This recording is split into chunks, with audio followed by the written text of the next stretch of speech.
Fala pessoal, tudo bem? Francisco do canal Mente de Roder aqui. Hoje vamos falar um pouquinho mais sobre a Brasil Foods, uma empresa que está tendo um forte turnaround, um remodelamento muito forte das operações e, consequentemente, a gente acaba vendo isso nos números. Vamos fazer uma análise sobre o papel, principalmente com o olhar de longo prazo. Antes de tudo, aquela coisa chata, aproveita, te inscreve aqui embaixo no canal, toda semana conteúdo novo sobre finanças, investimento, longo prazo e análise de ativos. Te inscreve, deixa o like, ativa o sininho, que isso vai te ajudar muito na jornada. Então, sem enrolação, bora lá pro vídeo!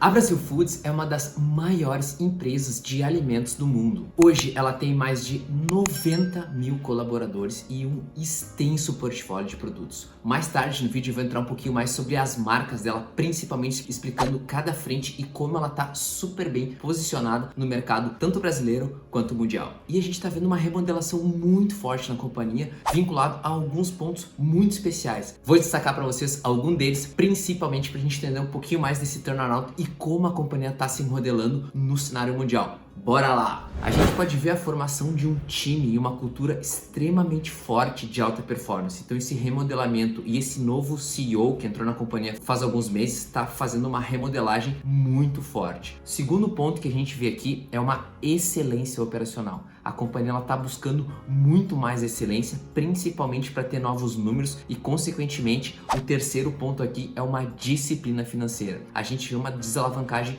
muito forte da companhia, principalmente nos últimos meses, onde a gente conseguiu ver um turnaround muito forte em relação aos números financeiros. Outro ponto super importante aqui é a implementação de um modelo de gestão integrado e principalmente interdependente. Estou gostando muito de ver essa remodelação. E também o quinto ponto são os compromissos fundamentais com segurança, integridade e qualidade. Então, esse é um dos principais pilares que a companhia está trazendo, principalmente para fazer frente a esse novo cenário mundial. Deixa eu trazer para vocês um pouquinho mais da estrutura societária, principalmente para a gente ver como ela está posicionada no mercado. Abaixo da BRF SA tem uma estrutura muito grande de empresas, principalmente porque a companhia está posicionada em vários mercados mundiais. Então, tem uma operação muito forte na Europa, Oriente Médio e Ásia. Vou explicar um pouco desses pontos aqui no vídeo, principalmente para você entender a capilaridade da receita da companhia. Então a gente pode ver que a BRF ela sofreu bastante nos últimos 5 anos, principalmente para essa remodelagem financeira. Então basicamente o papel ele está com uma queda muito forte, ou seja, chegou a bater quase R$60 nos anos de 2016 e desde lá ele vem sofrendo bastante nos últimos anos, principalmente pela remodelação do lucro da companhia. Então eu vou explicar um pouco mais em relação aos resultados, como a companhia teve vários prejuízos e está conseguindo fazer essa remodelação agora nos últimos meses. O principal ponto que eu trago aqui é em relação ao resultado. Vamos fazer uma comparação em relação aos últimos anos, principalmente para entender um pouco linha a linha em relação aos resultados da Brasil Foods. A gente pode ver um aumento na receita, ou seja,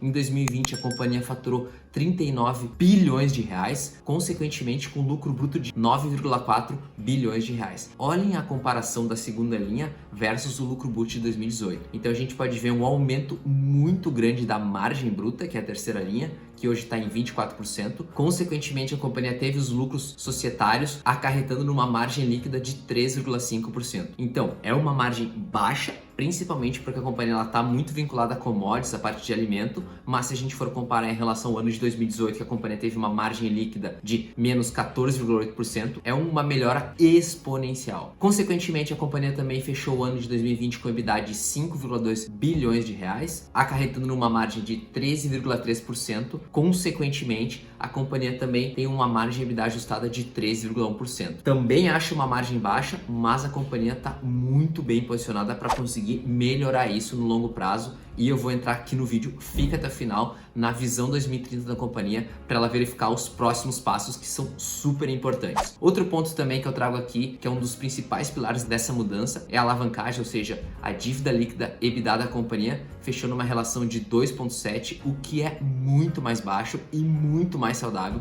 se a gente for fazer a comparação em relação a 2018, que estava em 5,12. Então são números importantes, números que demonstram crescimento, remodelamento e também uma nova operação da companhia, acarretando num ROIC de 11% e também um dos principais pontos que a companhia vê, ela estava extremamente alavancada, mas o prazo médio da dívida está hoje em 9,9 anos, o que é extremamente interessante. Ótimos pontos para a companhia e a gente pode ver um caminho muito bacana agora para ela começar a trilhar nos próximos 2, 3, 4, 5 anos, que é que a gente gosta de ver. Assim, a BRF saiu de uma situação extremamente crítica em 2018 e está conseguindo fazer um turnaround muito forte. A companhia vinha de um prejuízo societário de 4,5 bilhões de reais no EBITDA, além de uma alavancagem de mais de 5 vezes dívida líquida EBITDA e um prazo médio de dívida extremamente curto, próximo de 3 anos. Hoje está em 9,9, o que dá muito fôlego para a companhia fazer novos investimentos, fazer a remodelagem da operação e principalmente focar em inovação e também no custo de produção dos seus produtos. Então a gente pode ver uma remodelagem muito forte e a companhia está pronta para conseguir alçar novos voos e principalmente conseguir voltar a níveis anteriores de lucratividade da operação. Para conseguir isso, a companhia tem alguns pontos super importantes. Vamos olhar um pouquinho agora sobre o portfólio de produtos, principalmente para entender onde ela está inserida e como ela vai conseguir fazer isso. Bora lá! A gente pode ver que a companhia tem um portfólio imenso de produtos, ou seja, ela está super bem estruturada, tanto no Brasil quanto no Oriente Médio, onde ela tem grandes produtos, principalmente na parte de frangos, suínos e também de embutidos e congelados. Ou seja, com base nesses vários produtos e principalmente na força das marcas, é onde a companhia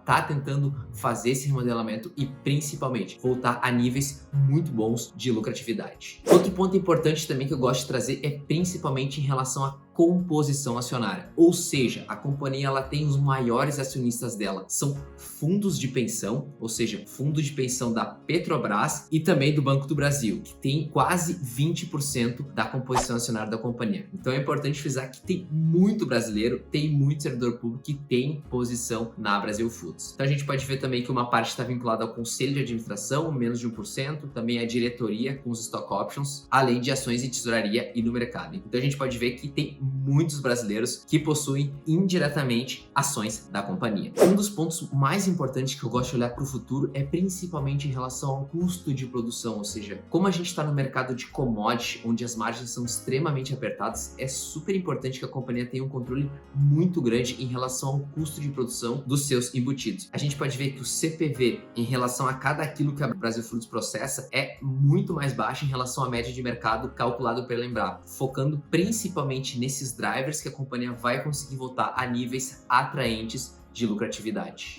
Falando em lucratividade, vamos olhar um pouco aqui na parte de lucro bruto e também margem bruta. A companhia fechou o último trimestre com um lucro bruto recorde de quase 3 bilhões de reais e uma margem bruta de 25,2%. É super importante trazer aqui que a companhia ela tá nesse remodelamento, é uma margem bruta que eu acredito ser um pouco baixa, digamos assim, se comparado a outras empresas, principalmente porque tem várias despesas após o lucro bruto, mas a gente pode ver cada vez mais a companhia nesse movimento de renovar as margens, de trazer novos produtos a preços competitivos. Um dos pilares da companhia é principalmente a marca Sadia. A Sadia é a marca de alimentos mais valiosa no segmento de alimentação no Brasil e ela é avaliada em quase 2 bilhões de dólares. É incrível o tamanho dessa marca e como ela conseguiu uma pujança no mercado. Além disso, a companhia opera também com a marca Perdigão, que é extremamente conhecida tanto no Brasil quanto no exterior, além da marca Qualy, que é uma referência na produção de margarinas. Então, com base em todos esses pontos, a gente pode ver que a companhia tem dois pilares muito fortes. O primeiro deles é a produção no Brasil e a remodelação da operação brasileira, e a segunda é uma parte de produção chinesa, ou seja, de conseguir suprir as demandas da China,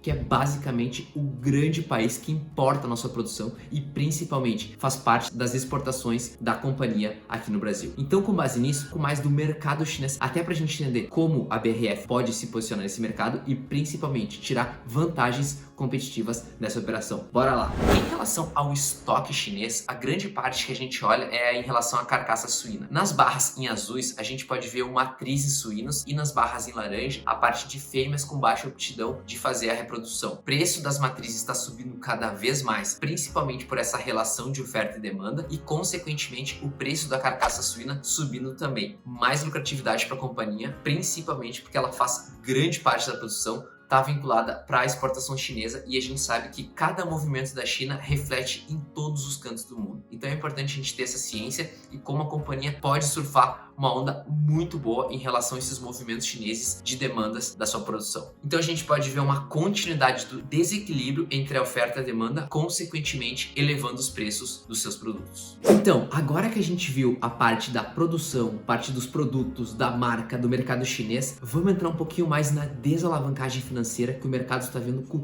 muito bons olhos em relação ao nível e principalmente explicar um pouco desse racional e como a parte financeira da companhia está fazendo um excelente trabalho na desalavancagem. Bora falar um pouquinho mais. A companhia fechou o último ano com uma alavancagem de 2,7 em relação à sua dívida líquida sobre o EBITDA. Então a gente vê uma queda muito grande, principalmente porque a companhia chegou a passar a nível acima de 6 e teve uma queda muito boa, indicando uma robustez de caixa e principalmente um controle financeiro sobre os seus compromissos. Eu sempre digo que isso é super importante a companhia de ter caixa, principalmente por esse desafio de novos investimentos, de consolidação das marcas e principalmente de operações de exportação, tanto no Oriente Médio quanto na China. Então é importantíssimo ver esse caso de desalavancagem financeira da companhia. E agora que a companhia tem essa desalavancagem, tem novos mercados, os pontos super importantes são os novos compromissos dela para 2025. Primeiro ponto a gente vê em relação às partes de commodities, ou seja, garantir rastreabilidade, também dentro dos recursos naturais, reduzir o indicador de consumo de água nas suas produções, também um ponto de desperdício de alimentos, promovendo a educação para redução de desperdícios em vários municípios brasileiros, além da diversidade e principalmente em embalagem, ter 100% das embalagens recicláveis, reutilizáveis até 2025. Então são alguns pontos super importantes de ESG que a companhia está trazendo e a gente vê um modelo de mercado novo para esses pontos. Importantíssimo e fico muito feliz da companhia estar fazendo esses movimentos para os próximos anos. Em relação ao futuro dela, a companhia tem um projeto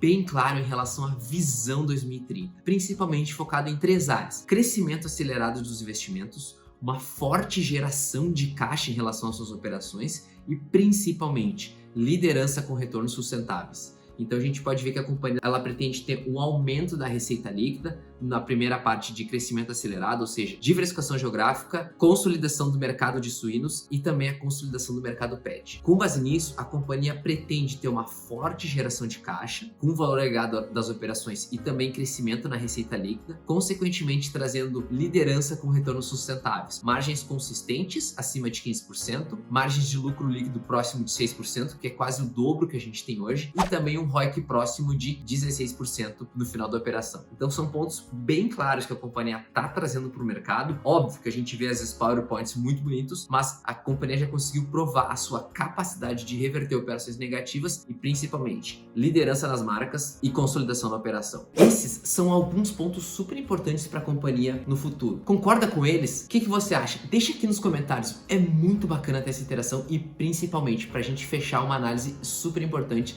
da Brasil Foods. Se esse conteúdo te ajudou, te inscreve aqui embaixo no canal, importantíssimo para receber o conteúdo em primeira mão e principalmente fazer parte dessa jornada de investimentos de longo prazo. Eu vou indo nessa, espero muito que esse conteúdo tenha te ajudado. Até a próxima e bons investimentos!